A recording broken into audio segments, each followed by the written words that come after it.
Il ne faut pas croire que les troupes hivernales soient des collections d'oiseaux absolument hétéroclites. Bien au contraire, on y observe un ensemble de rapports sociaux nettement établis. Dans la plupart des troupes, la cohésion résulte de ce que les oiseaux se suivent mutuellement tant en vol que durant les repas. Beaucoup d'espèces ont sur les ailes, la queue ou le croupion des taches des barres, blanches ou d'une autre couleur voyante, qui jouent le rôle de signaux de ralliement. Ces marques sont particulièrement nettes. Des cris particuliers servent aussi à maintenir la cohésion de la troupe.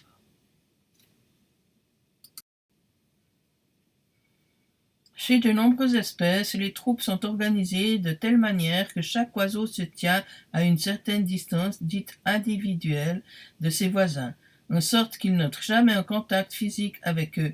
De cette façon, il a suffisamment d'espace pour se mouvoir, chercher sa nourriture, regarder autour de lui et prendre son essor sans la moindre gêne.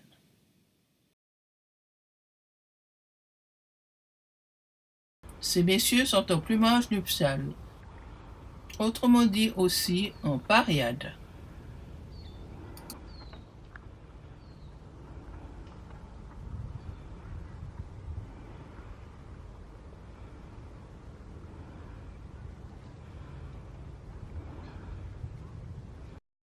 Les oiseaux d'eau ont besoin de régions dans lesquelles ils peuvent se nourrir, se reposer et nicher tranquillement. Paradoxalement, la loi fédérale sur la chasse permet à la Confédération helvétique de désigner avec les cantons des réserves spéciales pour les oiseaux d'eau où la chasse est interdite, tant mieux, et où les activités de loisirs sont partiellement restreintes, c'est encore heureux.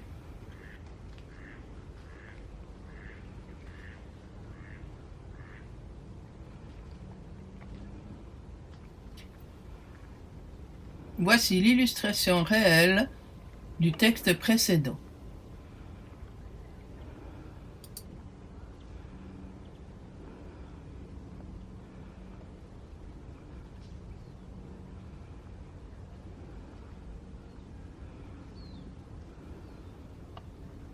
Dans le canal des Grangettes, la vitesse des bateaux est fortement réduite, ce qui permet une cohabitation réussie.